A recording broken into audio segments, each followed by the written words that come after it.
Hello, junkies. Hi, it's been a Hello, hello. while. Hi, I'm in the dark. Hi, Okay. Dana. Someone's in the dark. I'll be How back are, in the light soon. All right. how is Oh, everyone doing? Hey, Brian. yeah. Let's see if we can collect a few more people. So this is a live stream in an unusual way because I'm playing the role of some very, very important people who aren't here. The host. The host with the most. I'm in the opposite corner of my house because I unhooked a light and couldn't find the cord. Yes. So All right. let's see. So we have just, a couple things. A couple things dropped in the last, just a little bit of news. Um, Hey, hi Dana. Better late. You were right on time. Rare. Hello. You did wait a little later tonight. We try to mix up our times to make it work for everybody. Um, Sometimes it's an earlier time. We're going to try this later time here. Of course, this will be available on YouTube later, and we'll have a link in our page or in our group. I'm not sure if we do it on our page, but this is the time to ask questions. We'll go over our understanding of some of the new things. So we're looking at a new ride. We're looking at new passes. They changed again, which we kind of were predicting. And we're looking at Fright Fest info that just dropped today. We kind of took a gamble thinking that Thursday sounded like a good day, and thankfully it worked out for us. So we have some information to share. Um, the same to review, same information that's on the website, but we consider Jamie and Dana pretty much the Fright Fest goddesses. They know Ooh. everything there is about it, so they can help out a lot with that. So, Brent, you want to start out with some passes? With some passes, I'd say so. Let's see. What do we got? And this is your chart here comparing. What is this now? This one's the one that shows all the levels of passes that we can't buy anymore, but a whole bunch of people have, and then the Yeah, brand. memberships. So I realized that the numbers that I'm showing are minimum numbers for the first 4 columns because that's the minimum threshold that I use. What I did is I took the minimum threshold for each pass according to the email that people received, multiplied that by 12, added 99 at the bottom for what it would cost altogether. So you can see it's about what it is about, and that could be plus or minus quite a bit depending on what people pay. But I would venture to guess there's no one who's paying more than a platinum for a gold plus. I know there's some weird things that happen there, but and I also want to apologize that when I put Diamond Elite with the skip the line, I am including Diamond Elite VIP. So Diamond Elite does have 2 skip the lines, which we value about $8 to $12, and then Diamond Elite VIP actually does have 4, and both of those are really the only product out there that includes the haunted house wristband. So that's also something that should be considered with that. That's right now we're valuing that around $75. So I didn't add any value. I just put it down there. So really if you're adding $99 even with the new pricing structure or looking at the members like a prestige membership, I did another one of these with the gold membership. This may have been with the old. Did I? Oh no, I think they changed the price on it. So I'm trying to Yeah, make they did sure drop that the had, price. I'm not sure which yeah, one I'm we trying have. to just, yeah, this should, yes, this should be correct. And this isn't making me want to rush off and dump my Diamond Elite VIP anytime soon.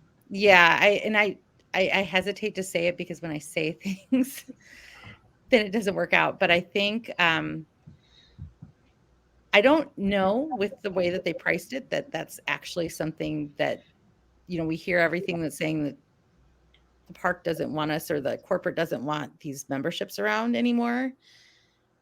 But all indications over the last couple of years when they've had the opportunity to get rid of them is that they're and listening to earnings calls is that they seem perfectly fine with them.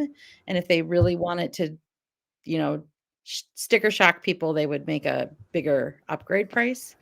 But I think the $99 is if you're going to go to more than 2 parks or more than 2 days at another park, at another this one, because you're really I guess you're really only adding the Cedar Fair Legacy Park. So if you're gonna go for more than 2 days, this is your pass.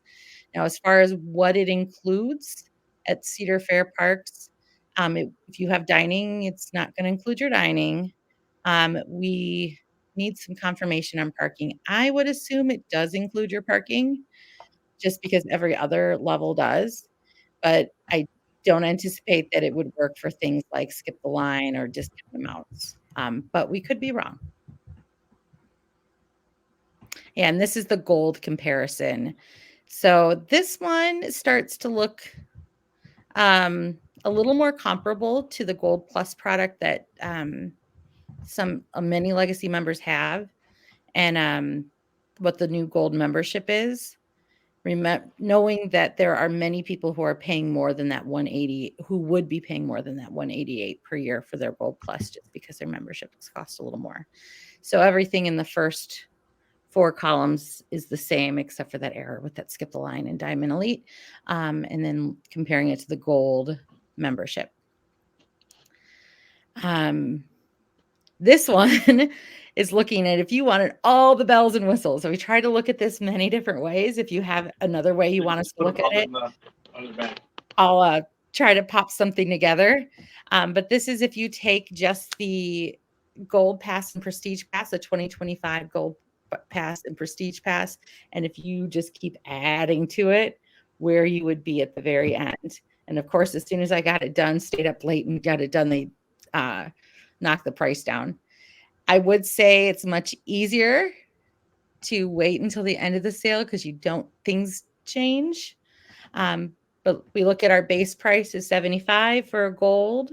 It is just for the Illinois parks. And then a $119 for Prestige, which also is just Illinois parks. And basically the difference between those is preferred parking and one skip the line per visit on the Prestige Pass. Yeah, $99 is very reasonable. Yeah, I get why it's cheaper, because if you're adding to one of you can go back, Brent. I get if you're adding to one of these passes, it's $205 because it's $105 for the Cedar Fair parks, and we would presume about $100 for the rest of the Six Flags parks because we only get Illinois in the base. Which we are lucky that we're very fortunate that we do get the 3 parks, bonus water park. So I get how that pricing works. It makes sense and it feels more fair when they bumped it to $205. If you add the dining, there are 2 options. So if you add dining, that's like, let's say you have a base pass, it's a $99 dining. As soon as you want to add Legacy Six Flags parks, it goes to $155. You want to make a decision if you are actually going to use that. So are you going to go again? We say as a team, just up here, will you be visiting any Six Flags or Cedar Fair park outside of Illinois at least twice? So even with the dining, I believe if you maximize that dining, that's about a 2 visit value for that extra $55, because the discounts are lower here. So that's how we came up with this decision tree. And my money saving tip is if you love that preferred parking and you have a family of 4 and you only have one car or one person's always going to go, maybe you consider just making one pass Prestige and the other one's gold. There are some different things that you can play around with as far as the benefits. And then I put the other, these are just the base with dining. Of course, you can always add premium flash pass, ultimate flash pass, all season dining, the photo pass. And then once you get to a prestige pass or gold pass that you've upgraded, you could add the national flash pass. But again, that is only Legacy Six Flags parks that participate in Flash Pass. So I know for sure Darien Lake does not do Flash Pass. So if that's like your go-to park, don't buy the National Flash Pass because it's not good there. Okay, I see a lot of questions. And really consider how important whether or not preferred parking is for you, because how quickly does it fill up? There's always the thing: is it manned? Isn't it manned? Do they need reservations? Do they not need reservations? Is that going to change? We don't know. So how important is that for you? And at our park, we, comparing some of the other Six Flags parks that I've been to, it's not that extreme, even on the busiest day. It's like a lot of times if you're coming at open, you don't need the preferred parking. And if you come later in the night, you might need the preferred parking. And the longest walk isn't terrible. So it is really something, it does add a lot of expense and you have to decide how much value. Like And St. Louis, their preferred parking, you don't need a reservation. All you do is show your pass, and they just automatically grant you preferred parking. And I think they actually have a much bigger preferred area lot than we do. like the whole front of their lot. Yeah. And like their whole first rows, and then it's whatever, where ours is off to the side. And now with the black gate, you got to walk past it all anyway. So, Yeah, it makes more difference if you're a water park, if you're going to go to the water park and you need to haul all of your stuff. That's important to us as a family with little people, and we have big bags and stuff. But sometimes we come Saturdays and we come really late and we pull right into the front of the parking lot. So yeah, it's when your timing is. Anyone? There is a known glitch. So Brian, if you are adding to a past membership that it was at one time like an old legacy gold, The and then original before it was even tiered, I believe. yeah, and then they upgraded you permanently to the gold plus, those passes are having an issue with the $99 park passport. I don't know of any widespread issues for any other tier, but I do know that for memberships that were initially the legacy, or Before the tiered membership. Yeah. Yeah. I thought I did see today that was resolved. I thought I saw that too. Yeah. Okay. Someone said they were able to after Six Flags IT revisited. Probably. I think there hasn't been enough time to really get anyone's head around what prestige would look like and what the system can handle based on how many people get the prestige pass. They say many more benefits, and as people hold out on buying prestige, maybe something. I mean, already they threw in to skip the lines on the prestige, or not skip the line, sorry, to bring a friend for freeze on the prestige pass if you also purchase the what is the all park passport.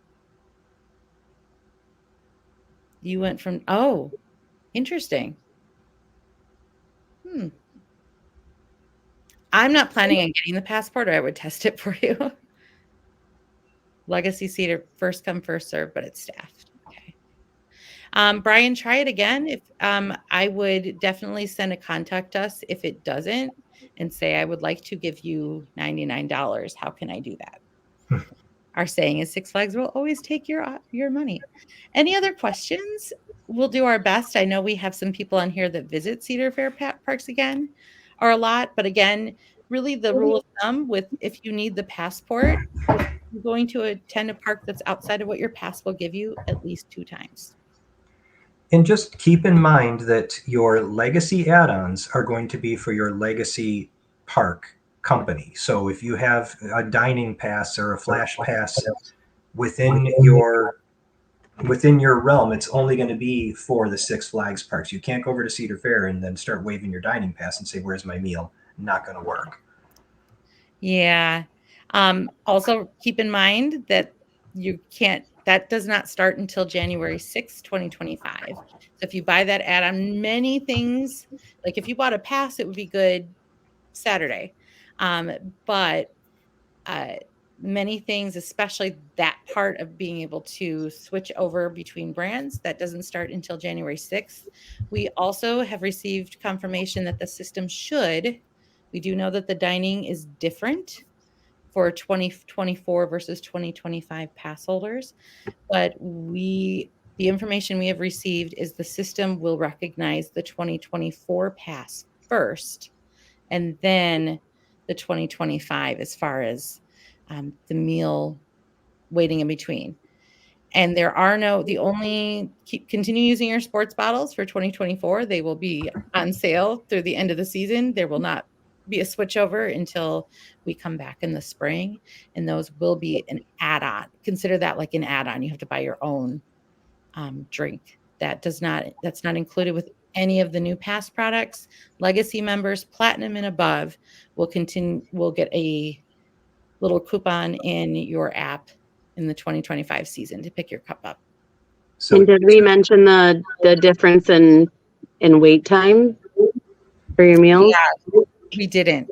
Okay, yeah. So currently, those of us that are using the meal pass, not the legacy one, which has, I believe, the 90-minute wait, but the current one, which has a 3-hour between meals wait, will now be changing next year to a 4-hour between meals wait, which is kind of a long time, in my opinion. That requires a pretty hefty visit.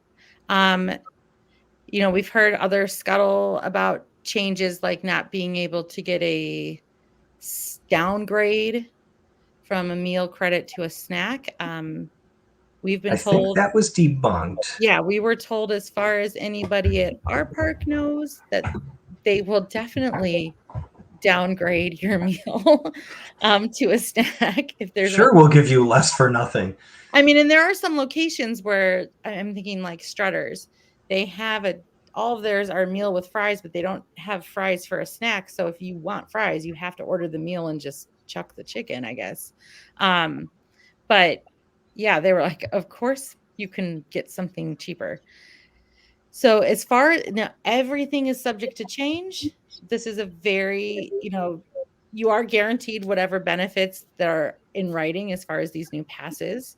For legacy members, that 90 minutes, that wasn't even always a thing.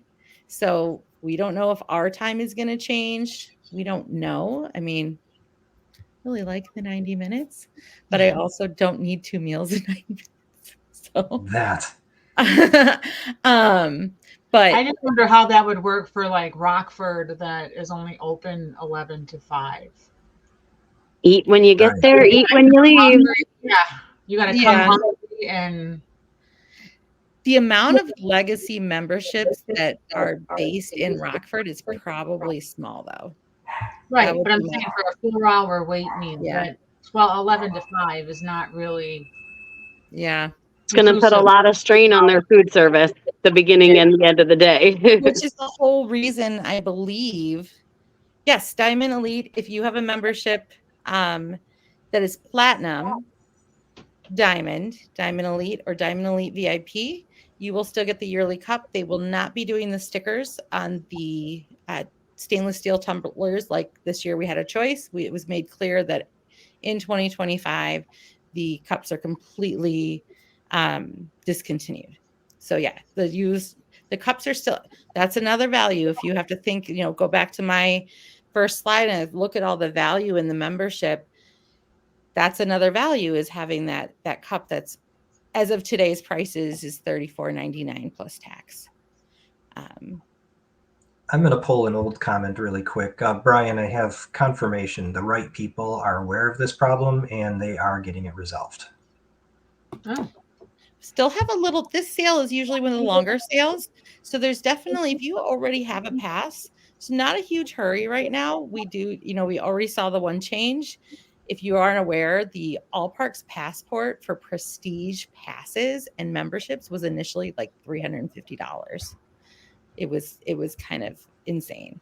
But reference the dining. If you aren't aware of how dining was when our membership started, there used to be a window of time. It was like 11:30 to 3:30 and 4:30 to 8:30 or 7:30. And what happened is it did, as Dana said, put a stress on the food service, because 3:15, guess where everyone is? Oh my goodness, I've got to go use my lunch. And then 4:20. Guess where everyone is? Oh my goodness, I want to leave, but I want to get my value out. So it did put a stress, and I think that's why they went to the 90 minutes. Longer water. Oh, maybe. That I'd would love be to see nice. evening events. All right, last call for dining and pass questions. Upgrades, Flash Pass. Brent can answer those. National Flash Pass is a really good value right now. If you are someone who will visit, say, St. Louis a lot, or I know we have some people that take their annual trip out to Magic Mountain, again, make sure that the park that you're going to visit actually has they actually have Flash Pass. There are a couple that don't. But really, what's the difference? Is it $2.99 right now? As opposed to $1.99, I believe. So $1.99 would be just our park, and then $2.99 national. So if you think of the cost of a Flash Pass, if you go somewhere, again, we're going to be really one visit in most cases. If you're going to go to another park and you'd like to have Flash Pass. And just remember again, national is Six Flags National, not Yes. national, which I think that's going to bite people. Yeah. And as of now, Cedar Fair parks do not have Flash Pass. They have what's Fast it Lane, called? I think. No, I don't know. Gary. Gary, what's it called? My experience is national Magic Mountain Discovery. Yeah, if you're going out to California, going out to New Jersey. I know we have a lot of people that like to visit Georgia. Fast Lane. Fast Yeah. Lane. So they don't have Fast Pass. So Flash Pass. All right. So we will continue to answer questions as they come. I would say don't buy the photo pass for $49.99. I definitely don't think you would. The videos are cool the first 2 times, maybe. All right. Fright Fest. Woohoo! Choo choo. Let's see. We Does this had mean one Knox late. is back? There's Knox. There's Knox. Here we are. We can say I'm pretty sure he'll be back. Somebody asked if their Diamond Elite past 25 dining plan will still work at Six Flags Parks. Correct. And there is no one meal dining plan offered. Nope. It's only a 2 meal. And no It's snacks. just harder to use those two. I mean, really, most people, they're only going to get the 1 meal when they visit. It's really hard to use the 2 unless you're making a longer day of it. Oh, Joey. All right. All right. We were teased at the picnic that there would be 3 of the new houses, and here they are. Now, to clarify, this saw house, it seems to not be the same saw house as last year, which is why we're going to call it new. Yeah, it has. I have heard that it has different rooms, different traps, different. It's a 20th anniversary. Stranger Things. We did see a little bit. We saw the casting notice go out for that one, so we had a little clue. Yeah. And then we all love chainsaws, so Texas Chainsaw Massacre is a natural fit. We don't happen to know. I've been working all day. We don't happen to know where each. I'm assuming it's in the same spot. Don't happen to know where the other 2 are going to live or where they're. I would assume that Chainsaw Massacre would let you out into Yukon with the chainsaws. I mean, very immersive experience there. I think you're right. Possibly, yeah. We were thinking about this earlier too, and we thought, maybe there would be some houses that were there before that are not there now. That those areas would turn into these areas. So we are down to 5 houses, but the quality of these houses, and I know for last year saw like that was staffed. That did not run unless it had all of the actors in place. Yes, they were all on break at the same time. So I'm hoping like these 3 houses would keep that same philosophy, and maybe the other 2 houses would follow suit. Yeah. So that Well, you and don't hopefully do a having, haunted house with less people in it. yeah, hopefully having these 3 IP houses will allow our other 2 park houses to be run a little bit more intensely, because there were times where people were walking through and there was, 2 or 3 people in there, and your heart's already racing, but you're there to be scared. So, Yeah. Oh, that has to be a room. That's iconic. That would be good in, was it Gates, I think, where they have like all the nuns in there. Or I always said one That's of in those nuns had to be real. 14th Order. 13th Order. I always used to tease, Yeah. like one of those nuns had to be real, and none of them were ever real. I know, missed opportunity. Huge. I'm one of the few people who actually saw Hellfest when that was designed as a Hellfest house. It's not surprising that that didn't make a routine or a return. All right. I mean, we can speculate about these houses. I'm wondering if anyone out there, I know Stranger Things was at Universal. I'm not sure, I'm a lot of these have been at Halloween. Has anyone been through, other than Saw, I know, has anyone been through one of the Stranger Things or Texas Chainsaw Massacre houses that has been, say, at Universal?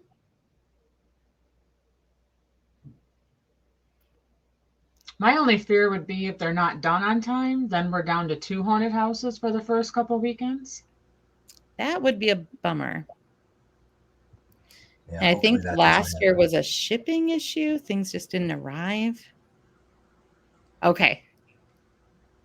I mean, I'm thinking that this is just, they kind of packaged them up and licensed. And I know Halloween Horror Nights, they do their haunts differently. It's not a jump scare. It's just continuous walking through, and then in regular intervals, someone will come out and do something.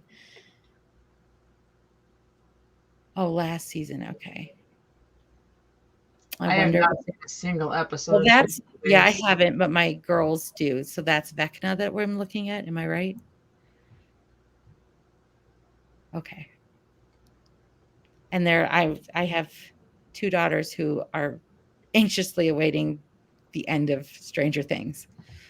That last season that kept getting, yeah, Vecna kept getting interrupted. So maybe. All right. This is exciting. Yeah. Here, really quick, this is where I'm going to get all preachy on everyone. Every Mhm. year, I kind of do this thing where they send out the kind of the rules and the guidance, and I always am the one who kind of posts it and starts nagging, for a better lack of better word. This is important to me. It's important to know that the guests are being safe and the actors are getting home safe. So um, after 6 p.m., first of all, to the point of this warning, after 6 p.m. we are no mercy. So there is none of this. I can cross my arms and get away from getting scared. There is never going to be some sort of flashy thing for sale in one of the stores. Every year we'll knock down They 20 have them. threads, You but might they see them in don't the work. stores, but they're a toy. Yes, they are There's not a no, Nobu. That there's no necklace, there's nothing. There's one, if you're in there after 6, the park is no mercy. So if you have little kids, there is a great daytime festival. There's I believe we even heard that there's going to be the hay maze again, trick or and treating. patches, trick-or-treating, fun stuff during the story day. But time. Yep. 5:45, you're going to hear announcements through the overhead saying the awakening is at 6 p.m. Start getting out if you've got little kids that really don't want to see this. It's no fun for adults to see these little kids just melting down and having a They terrible will day. not purposely go after your little children, but if they're going after someone near them, your child is fair game. Yeah. Plus, Yep. the midways get very packed, especially in the Busy. later weekends of Fright Fest. If you're pushing a wagon or a stroller, or you've even got, I mean, I know when we've gone through with, um, some of our own kids, and sometimes we have to create like a little bubble of adults just to keep them safe.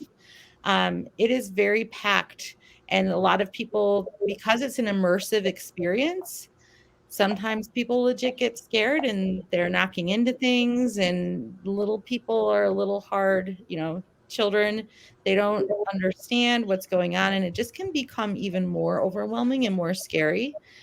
They're not going to not scare someone, because then that pulls somebody else out of their immersive experience. And so I feel like our park has done a really great job of creating a balance between offering all of the family activities until 5 and giving that window of time, that 5 to 6, to get moving, have a great end of the day.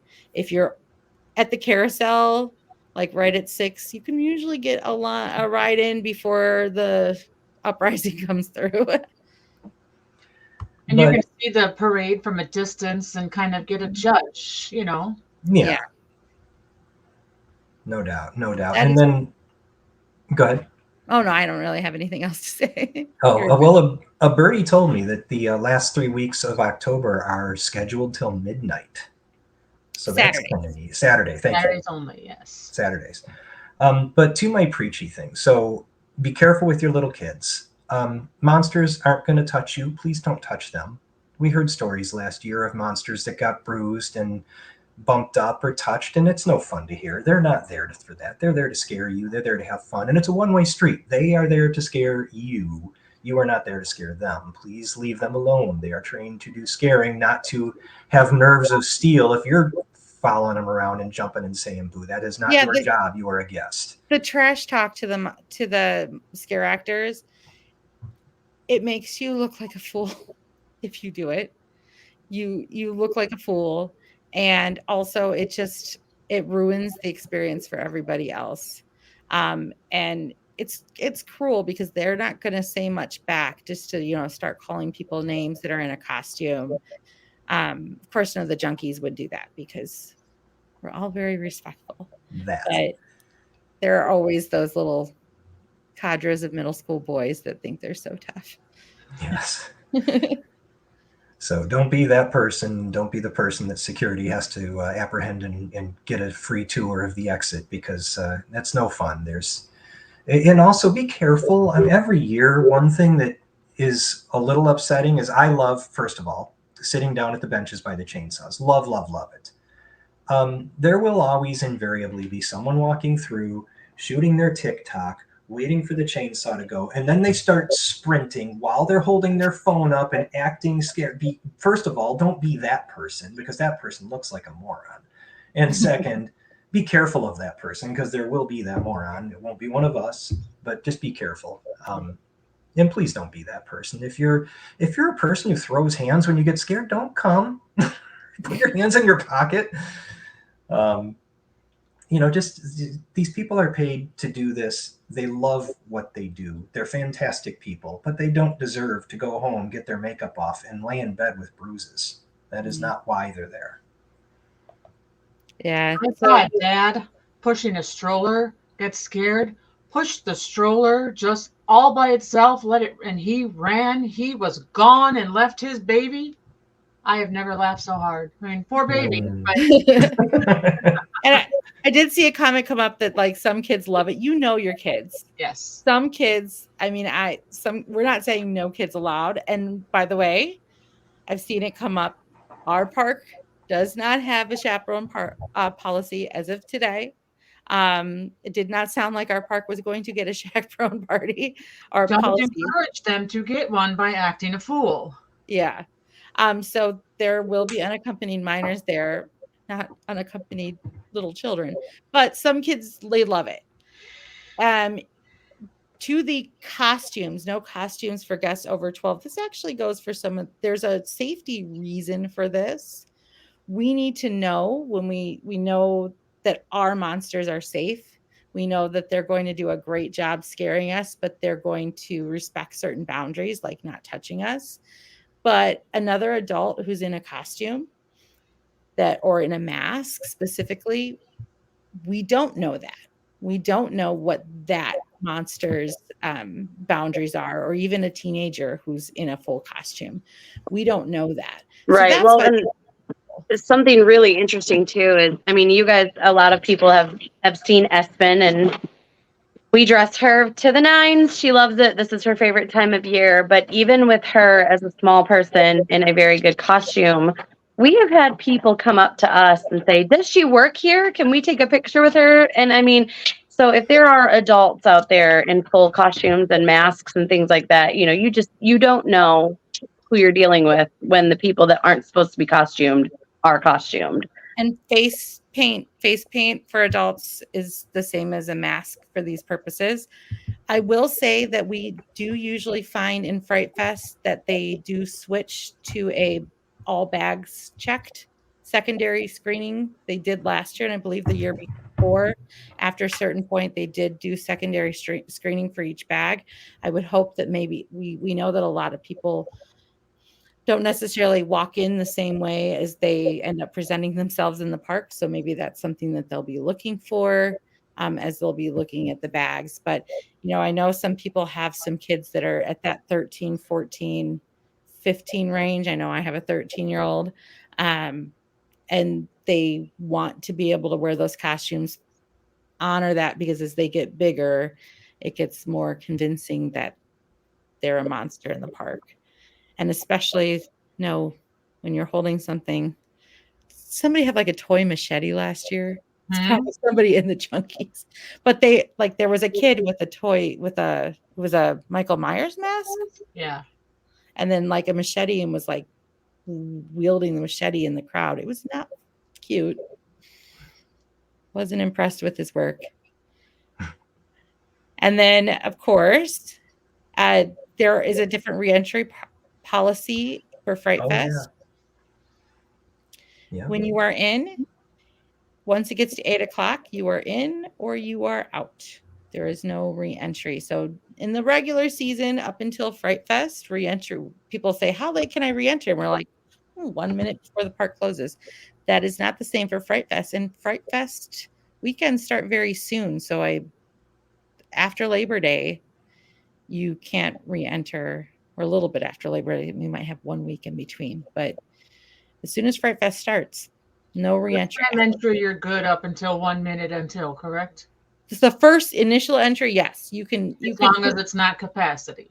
Yeah, as long as it's not capacity. And I think our calendar tells us that could actually. We never know. Depending later, the last 3 Saturdays with the midnights.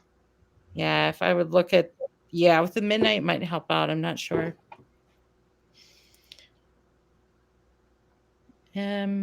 So those are just the warnings. It's a little, the rules are a little different. It does switch. The park does switch. Ours is included. It's not a separate admission. I think that's only happening at 2 parks, New Jersey and Magic Mountain.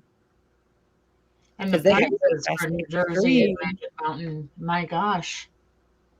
I think that would price me right out. What, the Fright Fest Extreme? Yeah. How much is that one? They were like, God, what was it? Anywhere between 75 to 100, I think. It's like for just that the afternoon. Just for the afternoon. They're playing hardball. It's a little bit under what Universal. All right, but you get a lot more. Well, maybe similar. I don't see any questions. Our bubble ones. We're getting bubble ones back. Yes. Yes. Bubble wands now. We had bubble wands all summer. So for those of you that don't know about the bubble wands, which we kind of, really played with these a lot last year, they're very interactive in the scare zones. As you walk through, they are interactive in the shows. The summer bubble wands, like if somebody else has a wand, you can like point at them and the bubble go off. Yep, you can activate somebody else's wand. It's cool. I mean, it's a lot of fun. It gives a lot of entertainment value to the shows to have that added aspect out into the crowd. Just make sure you stock up on bubbles ahead of time. Mm-hmm. I still have a lot from last year. I do too. You have to store them up and down, otherwise you corrode the. That is true. All the mechanisms in it.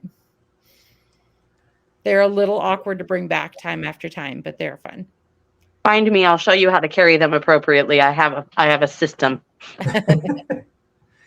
Okay, what else do we have? She can give a tutorial Oh, online. What is this? Is Oh. there a new ride coming?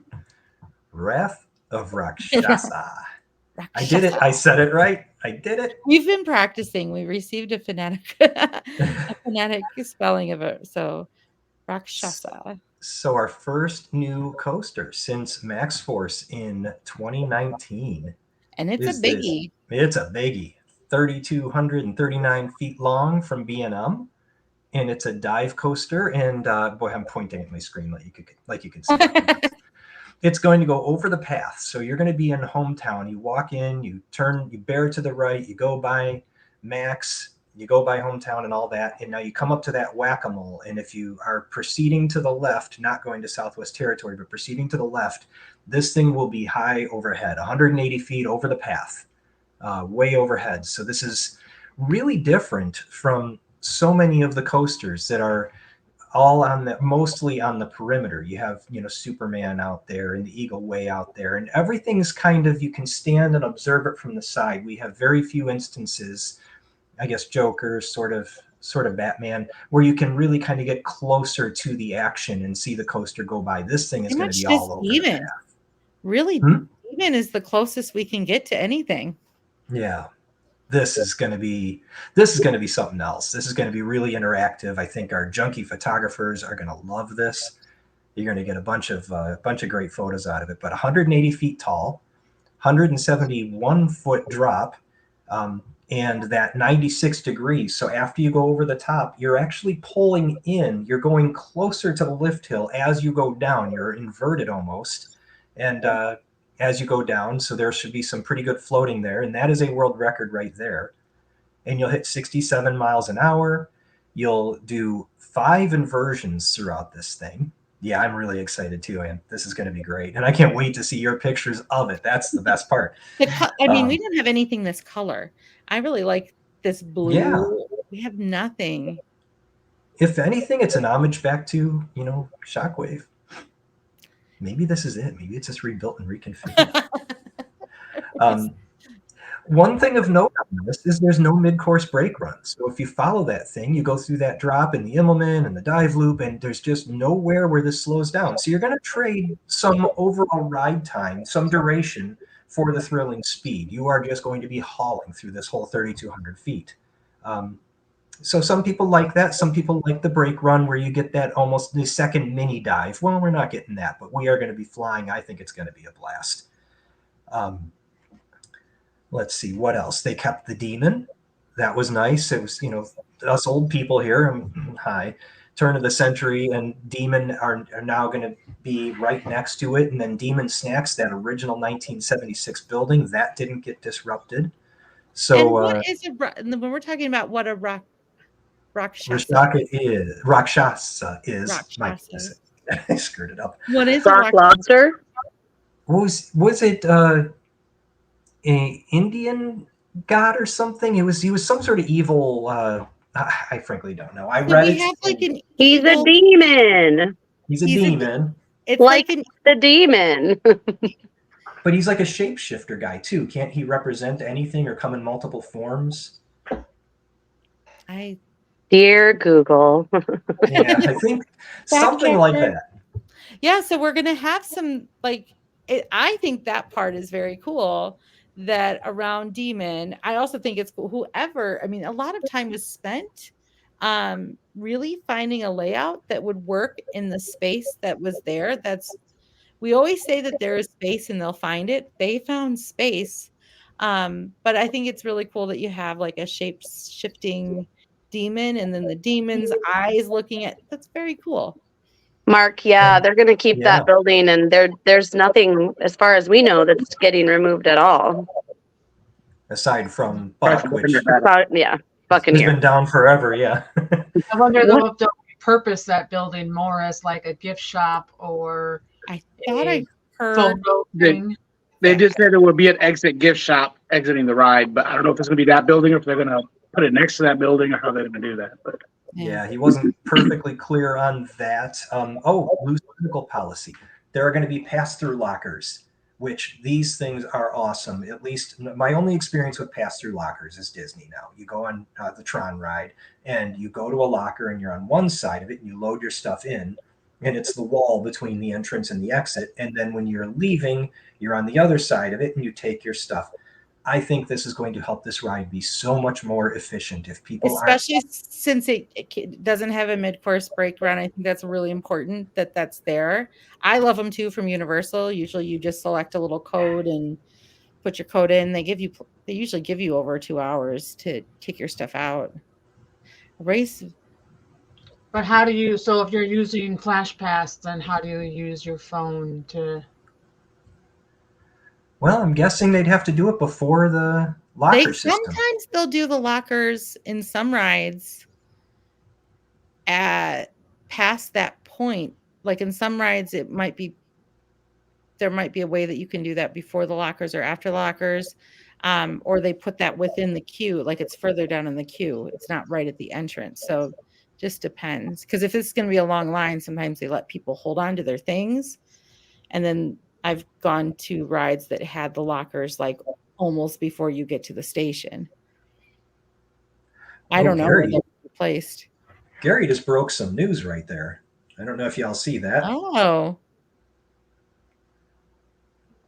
That's cool. Yeah, that is neat. Yeah, because Hopefully John we'll have some really spicy food or something. Like, I like the fact that we've got a little underworld going. Listen, if they don't give me my fruit with tahini back, we're gonna throw hands. Let's have the tahini. Let's have like something ghost pepper, something like. Let's have some things that would like kick people's butt. and Right before they get on a ride. Nice, yes, perfect. During the presser, he even alluded to that this area could potentially at some point become a themed area with the demon and Rakshasa, and we could see an overall theme. So that spicy food and that ghost pepper stuff could fit right in with the rest of that theming. That'll be neat. Which I think is kind of cool because it's almost creating a little. I know that it's not disrupting the midway, but we've got this. We had the original circle. And then we have this little hump that's Southwest Territory, and this is almost becoming an enclave inside of that. Where Southwest Territory used to be the bump, now it almost feels like it goes around with an enclave, and there's a lot of potential there. So those games, the booth with those games, when you're coming out of Southwest on that demon path, and you kind of are facing those appear to be going away for sure. They're not adding any value to Yeah, they're in the way. There are plenty of games open in the Mardi Gras area that is kind of sad and lonely. And you got that whole pathway of games along Southwest. And the whole pathway of games, that whole open area now by taking Revolution out. Mm-hmm. Oh, yeah. Okay, so yeah, right before Gary, I think I would agree with that because they're easiest there because you could deal with Flash Pass and people can get their things right after they get off the ride. It's just logistically makes more sense. Because especially like on a hot day, if there's a long queue, you don't want to be pulling people's drink bottles away from them before you have to. And what's up on the screen right now is this is me doodling. I'm sorry, I did it on my phone. I apologize. So my best guesstimate based on, and it is a guess, it's truly a guess. No one at the park informed me of anything, but I'm looking at them from basing it on the video, for example. When you're first watching that video, the coaster's leaving the station from the left to the right, and you're looking straight out at Goliath's Hill. So that building that I've mocked up is lined up with Goliath's Hill. And I did everything as good as I could possibly do it based off of that video and looking at distant landmarks. I'm imagining they're using some of the electrical infrastructure from the Buck Battle building, and that's pretty much where that building is landing. And I think I've nailed it, but I'm not positive that you cross that path over the right by hometown there, right before the drop, and then that turnaround I believe is going to happen over by those Southwest Bridge games, And then you're going to basically trace the front of Demon. This thing is going to be all over the public. You're just going to see this thing from everywhere. Every path is going to be more exciting with this thing racing by at 60 miles an hour. I just think like turning that corner, coming around the Grand Music Hall and just what this is going, just the impact of this. So Huge. to tie our previous conversation to our current conversation, where's our ride cemetery going? Oh. It's listed in Fright Fest, so we're going to have it. Listed, so it's going to be there, but it is currently rubble where they took out my shortcut to the food court. Yeah, and also we are seeing some days that if there is construction in the area, they're working on it, but they're trying to work outside of hours. But if you happen to be there, sometimes the gates will be closed and you have to go around southwest. Whenever possible, our understanding is that that pathway will still be open. Please respect the stanchions, respect the gates. But yeah, where do we think we could throw a ride cemetery?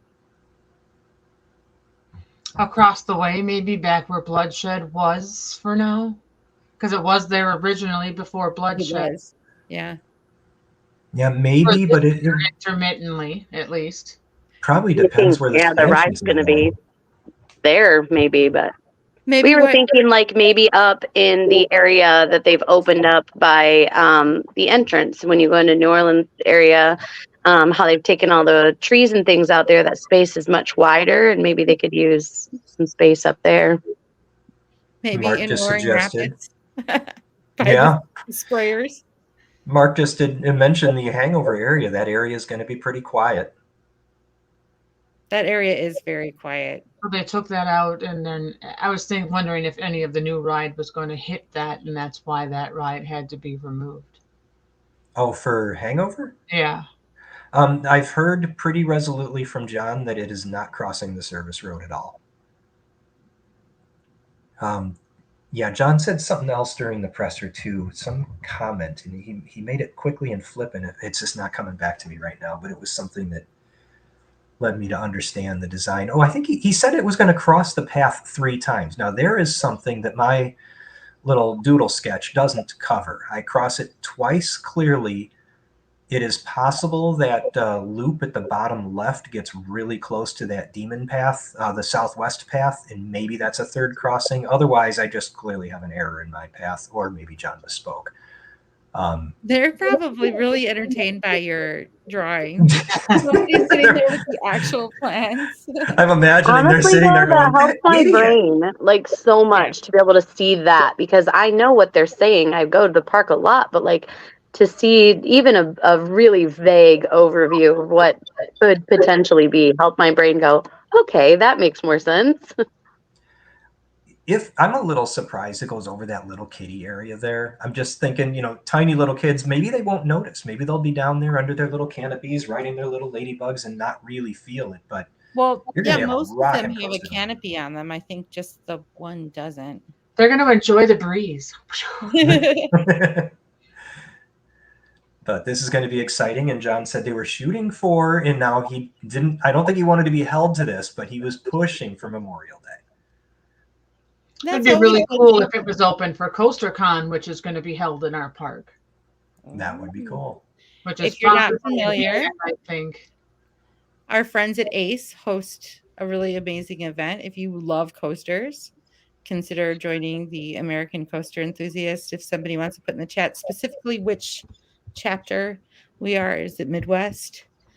They love to, in the best way. I'm a nerd. I can say it. They like to nerd out on coasters, and they will tell you they know all the mechanics that I don't know. I'm in awe of it. But if you love it, think about joining Western Great Lakes. Thank you, Gary, because there's different chapters. So if you join the Western Great Lakes, you can connect with some other enthusiasts who can really get down to, what the ride will actually do. I don't even have the words to describe it.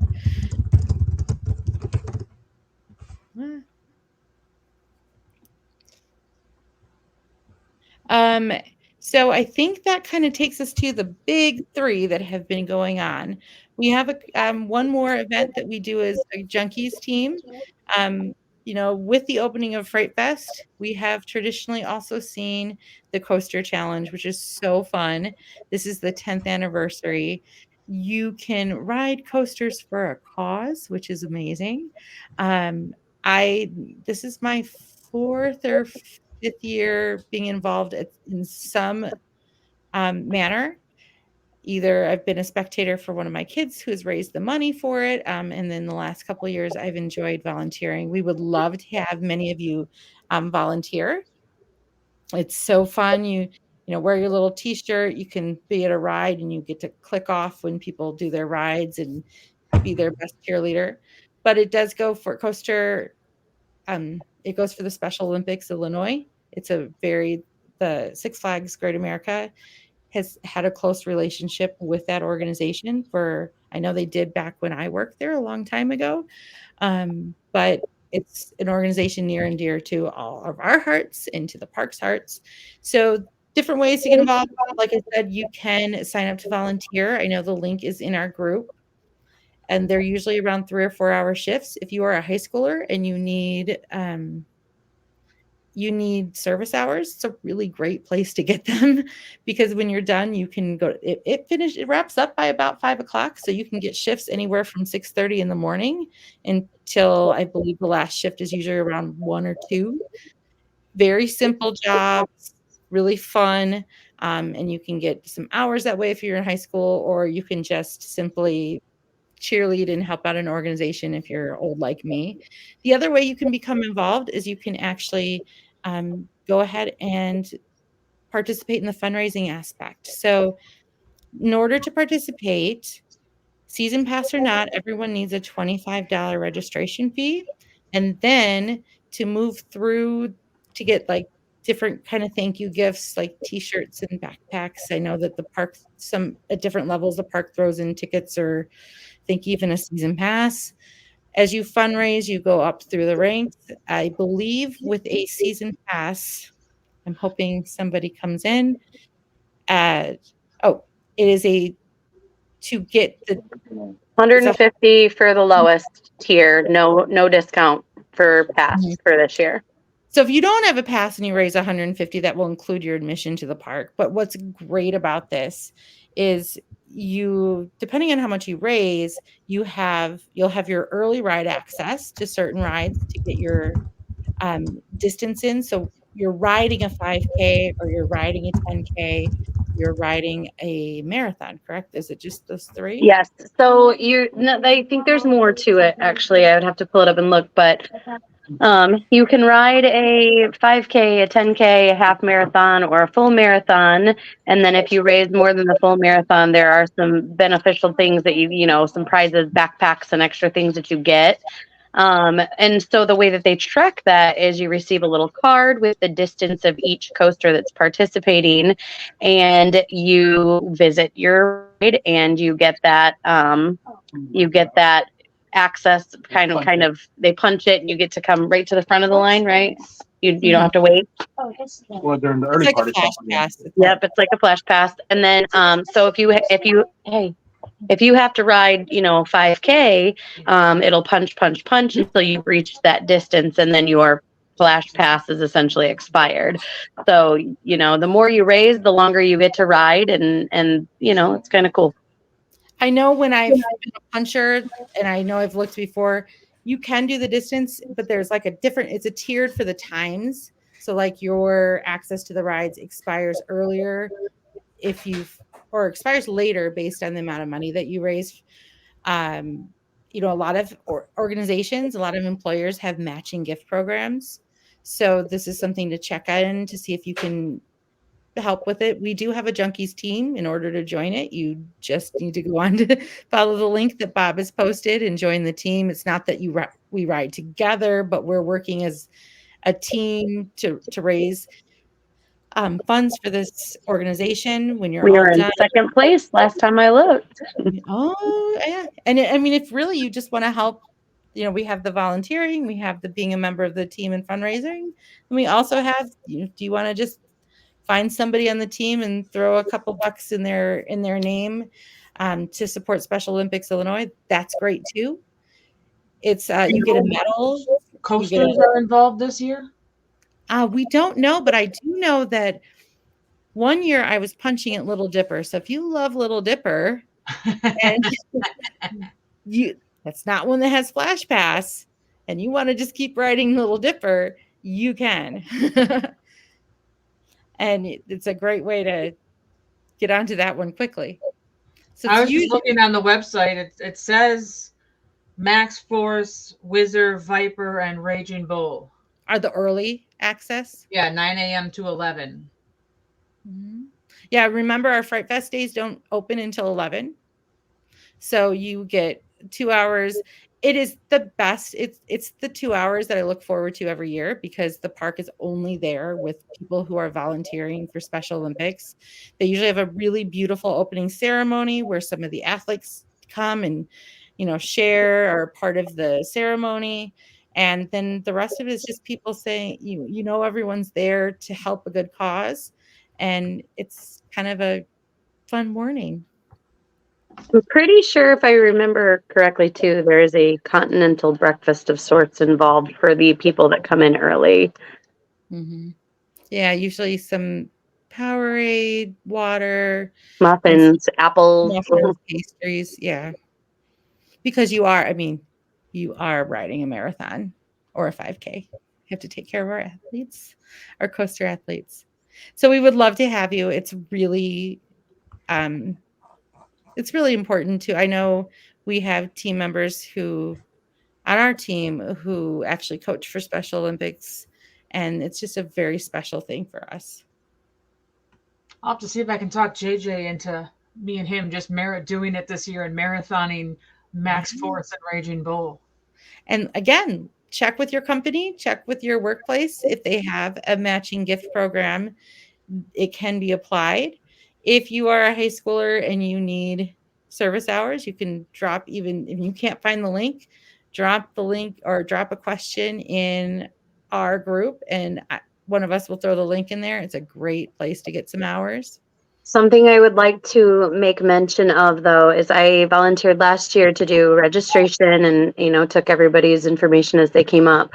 One thing that came up was if there was a team that came up, it is not the team that has to raise the $150. It's each individual. So we did have some groups of younger kiddos that came up and they said, well, we raised the $150. We're here to ride, all 10 of us. And they all chipped in $15. We had them honestly get on their phone and raise the rest of the money if they wanted to ride, So be mindful of that. If you are on a team, it is not $150 as a team. It's as each individual. Yeah, thank you. Yeah, that's just there's a cost to putting it on, and we want to make sure that as much money as possible gets to the athletes and the programs. All right, so we're a little over an hour. You forgot one more event. When it's Fright Fest season, also Oktoberfest season. Ooh, the food. The food. Beer. Yep. Steins. Yep. Yeah. So our steins from last year work for this year? Our what? Our steins from last year over to this year. They're still selling them. Can you bring the big stein into the park? That big? Oh, yes, we did. I carried those suckers. It even got you a discount on your refill, right? Yeah. So I just want to know, do I have to find it and dig it out to bring it back this year? I know they've been selling. I don't imagine that they've changed it. They've been selling it all year in that cartoon cabin. So, for those of you who have not joined us for Oktoberfest, this is your safety oasis away from the chaos. It's very fall vibey. Down in that little hole. Yeah, there's a lot of surreal. It's weird. Yeah, it's really stepping out of the moment of scary and into a moment of fall. Lots of really good food, like solid broths, and it's just outside the chainsaws. So when you're tired of getting trampled, you can relieve yourself for a moment. It's on the patio of Oh, Yukon. thanks. It's not Moose Burger. Got it. And there's usually like a lot of live music and stuff too, which is solid. So They had Yeah, the games last they year, run right? that The Large stage. Connect 4 and Jenga, Yeah, big there's Jenga, cornhole board. bags. yep. Mhm. Very, very cool vibe. Lots of pretty lights and Did they have a damn corn? They're grilling. They're grilling right there, so you smell all the food. They've got a little trailer for different. They bring out more than what they normally stock at that bar. They have a little beer trailer too, Mm-hmm. beer and cider.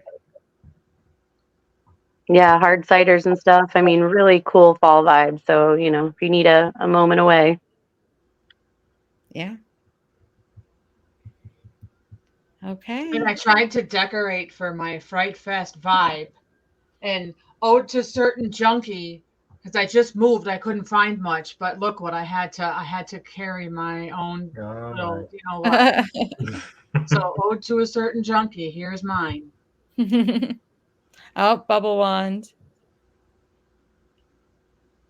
Ours didn't make it because There's they my fell over. attempt. We're ready. Don't know if they work or not, but It's dead. Definitely dead. The ones they're selling now are like powder blue, right? those will work. They So won't work for Fright Fest. You have to get one of the Fright Fest ones. Those That will one did? work for the float. It's flickering, but Well, we got one that's flickering. well, they could. I'll have to see if mine survived the move. Yeah, I don't think it'll work. Yep. These are Mine's bad. in a storage unit. It's flickering. It's flickering. It's And like then Mike- reanimating. It's coming back to life. Mike reminded me of John's comment. I was trying to recall that he quipped really quickly that Dr. Diabolical, the dive coaster that went down to, I believe, Texas, was initially designed for this space Oh. and then got taken up by Texas, and then we got bigger and better. And please, guys, stop crybabying over the height. There are restrictions in our area that are so far beyond this park's control. This is the coolest thing we've gotten in a while. So you get what you get, and you don't throw a fit. I mean, you just can't argue with things that they can't change. Like you can't change it. You do with what you can build. Ultimately, there have to be some permits. All right. We try to keep these to about an hour. I hope we were able to run down. There's been so much at once. Enjoy the last couple weekends of the water parks. Yes, the parks are all closed during the It's gonna week. be hot this weekend, so Yeah. Yes, I think I might try to hit Rockford Saturday. Oh, Ooh. We'll see how it goes. enjoy. All right, everyone. There are no other questions. Thank you for joining us. Always feel free to ask questions in the chat, and I hope to see many of you at Coaster Challenge. And hopefully we'll do this again like 2 weeks after Fright Fest. Usually we give it a chance to kind of work out the kinks and We're like this for the new houses to be open in the first weekend. Amen. Hopefully we're able to pop on and review. Well, what do you got? One more thing, because every year it goes in a rumor that says, so context. We don't know the pricing for the houses yet.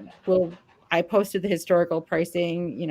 We know that a season is $75. And I think that's slightly more than it was last year. Not a lot. But every year people are like, oh, they're taking Diamond Elite gets an all-season haunt pass, and Diamond gets one house. And every year, it's there. They're taking it away.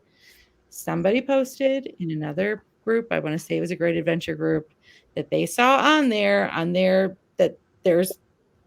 portal something else. The Diamond Elite will get their coupon in another. Yeah. It'll be added later. So just relax. It's always the last thing they add. Yeah. And if they're seeing that at a park that's doing Fright Fest Extreme, I think we're good. Some years it's one time per house. Some years it's just a haunt pass and they scan your season. We don't know what that's going to look like yet. But it does look up that we will just receive an all season haunt pass. Only those legacy members, Diamond Elite VIP. It's not included in any other product, but that was the one. So please don't say, oh, I think they're taking it away. I don't see it. That's a big deal in the past. They're not going to just take it away. They would have to kind of let people know that they're discontinuing it, and they're not. I think that's it. Sorry. That's a big one. So, Well, Yeah. Thank you guys. Thanks everyone for watching. Yeah, thank you. Sure. Thanks, guys. have a great night. Take care, everyone. Bye. Bye.